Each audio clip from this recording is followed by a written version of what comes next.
Bismillahirrahmanirrahim. Assalamualaikum warahmatullahi wabarakatuh. Perkenalkan Pak Yoki, nama saya Wati Mujiawati dengan nomor NIM 209224661. Saya hari ini mau memaparkan tentang bisnis internasional dengan materi perbedaan budaya.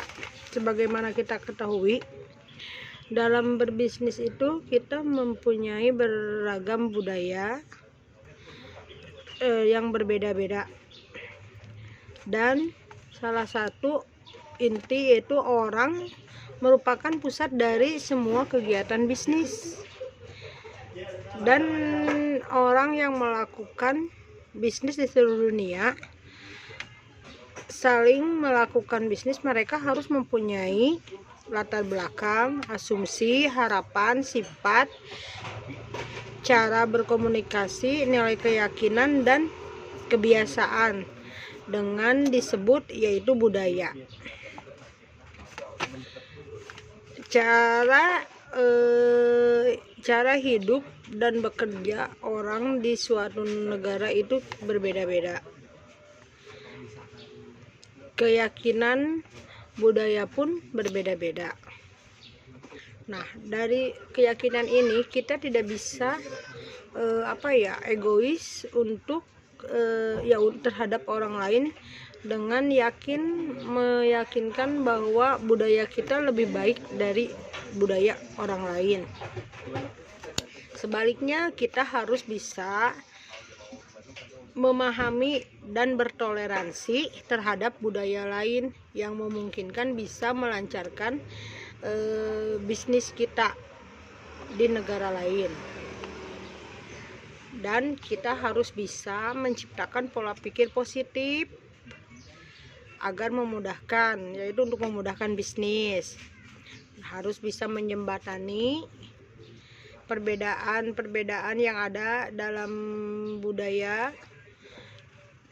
harus bisa membangun mentalitas global. Artinya harus mental kita nih harus mentalnya harus kuat atau positif lah. Dan kita harus bisa fleksibel nih, fleksibel terhadap perbedaan budaya tersebut. Intinya kita harus bisa masuk ke semua, harus bisa masuk ke kebudayaan negara tersebut. Bukan mengharuskan, tapi kita harus fleksibel untuk untuk melancarkan bisnis kita. Artinya misal nih kita berbisnis di suatu negara. Kita kan sekarang di Indonesia nih, kita ke Malaysia, ya kita harus bisa menerima kebudayaan di Malaysia dengan kebudayaan kita tentu saja pasti berbeda. Nah, selain itu dalam bisnis juga negara mempunyai peranan penting. Misalnya negara harus mendukung dan mempromosikan budaya-budaya kita supaya tidak punah lah istilahnya ya Pak. Dengan contoh misalnya negara membangun museum-museum serta melestarikan peninggalan-peninggalan bersejarah. Dalam berbisnis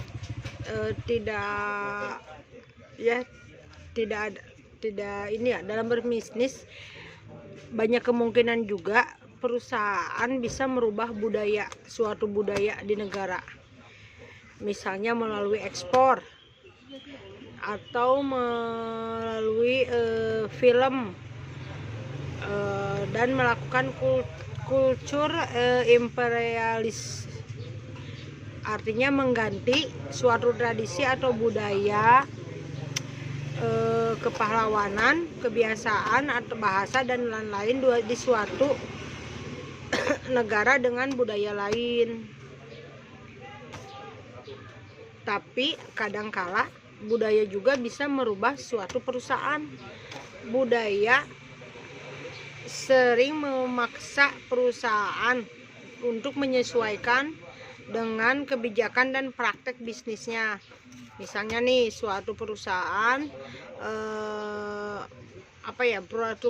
satu perusahaan memikirkan bagaimana cara memotivasi pegawai atau pekerjanya di negara lain biar tambah semangat atau tambah ini lagi.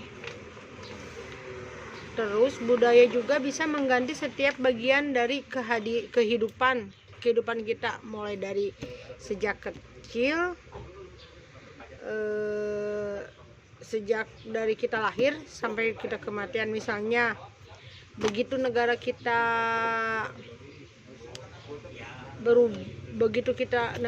berubah dari ekonomi pertanian ke industri jasa, maka kadang tingkat kelahiran juga ikut menurun. Terus budaya juga bisa mempengaruhi konsumen dan produksi dari suatu perusahaan.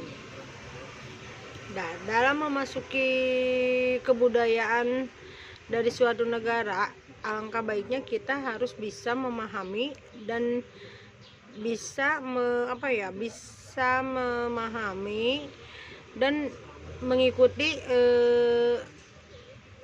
cara bicara suatu negara tersebut. Misalnya kita di Inggris, kita diharuskan kan, memaksa kita untuk bisa nih belajar bahasa, harus bisa berbahasa Inggris. Misal orang luar negeri masuk ke Indonesia, mereka juga diharuskan untuk belajar bahasa Indonesia.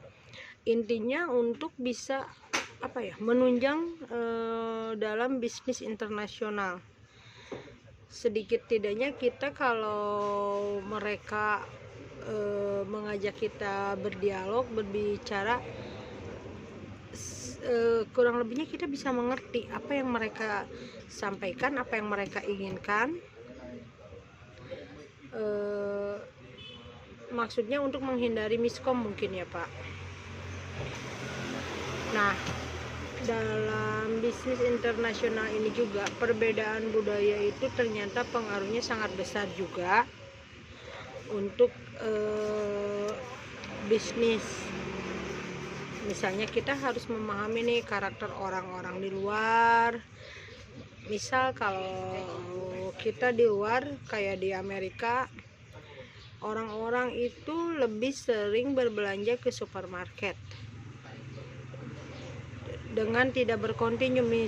Artinya orang Amerika kalau belanja ke supermarket, mereka paling sedikit seminggu atau 2 minggu sekali.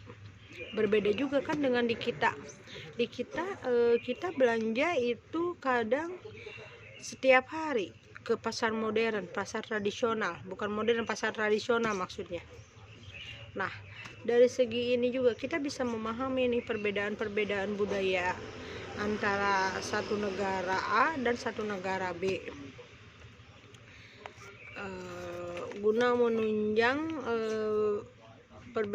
guna mensiasati perbedaan budaya dalam bisnis.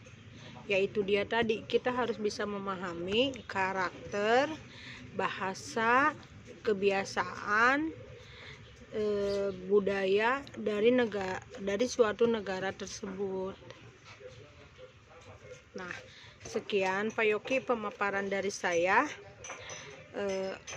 Kayaknya banyak kurangnya deh Pak. Mohon maaf, mohon koreksi apabila banyak kekurangan. Saya mohon bimbingannya lagi Pak. Maklum, tahap belajar emak-emak. Pak Yogi maafkan juga, saya ini bikin videonya di kantin Pak, kebetulan nggak ada yang upload, mohon maaf. Wassalamualaikum warahmatullahi wabarakatuh.